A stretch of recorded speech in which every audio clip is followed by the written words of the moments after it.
Shedding ہوتی تھی وہ آپ نے ختم کر دی، اندھیروں میں چراغ جلا دیے، روشنی لے آئے۔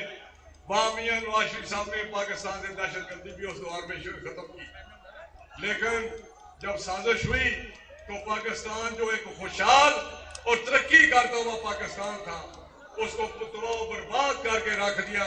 وہ ایک سازش ہوئی جو ایک نالائق اور ایک کرپٹ آدمی، ایک جو نسور ثابت ہوا پاکستان کے لیے، عمران خان، اس کے حوالے کر دیا۔ اور 2018 سے جس طرح ملک کی تباہی ہوئی وہ بھی آپ کے سامنے ہے۔ پھر آپ لوگ باتیں کرتے ہیں کہ 2016 مہینے یا 14 مہینے کو حکومت ملی۔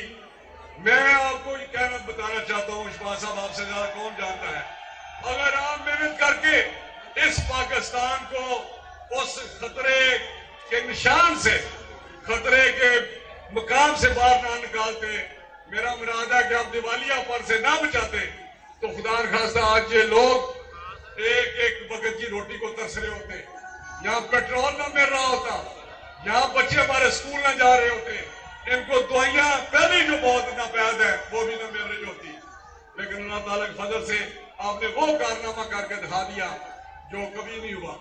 اور پھر عمران خان کے دور پہ جو ہمارے دوست مبارک دور چلے گئے تھے وہ بھی آپ ان کو واپس لائے۔ پاکستان تنہائی کا شکار تھا بین الاقوامی سطح پہ، لیکن آپ کی کوششوں سے اور جب بھی میاں نواز شریف صاحب آئے ہیں دنیا میں پاکستان کو ایک مقام ملا ہے۔ آپ نے وہ کھویا ہوا مقام جو عمران خان نے پاکستان کو ہر شعبے میں انعطاف پذیر کر دیا تھا، نیچے لے گیا تھا، پاکستان کو کمزور کر دیا تھا، آپ نے پھر پاؤں پہ کھڑا کر کے ایک سمت ڈائریکشن سیٹ کر دی، اور پاکستان آج انشاءاللہ تعالیٰ آگے بڑھ رہا ہے۔ اور میاں نواز شریف صاحب 21 کو آئیں گے اور اس پاکستان کو دوبارہ پھر ایک خوشحالی اور ترقی کے راستے میں ڈالیں گے اللہ تعالیٰ کے فضل سے۔ میرے پاس ٹائم نہیں ہے، آپ کو میں ٹائم دینا چاہتا ہوں تاکہ آپ انتا کا پروگرام بتائیں، اور یہ انشاءاللہ 21 اکتوبر کو میاں نواز شریف صاحب کا استقبال ایک فقید المثال استقبال کریں گے انشاءاللہ تعالیٰ۔ انشاءاللہ آپ اس کے لیے تیار ہیں 21 اکتوبر کے لیے؟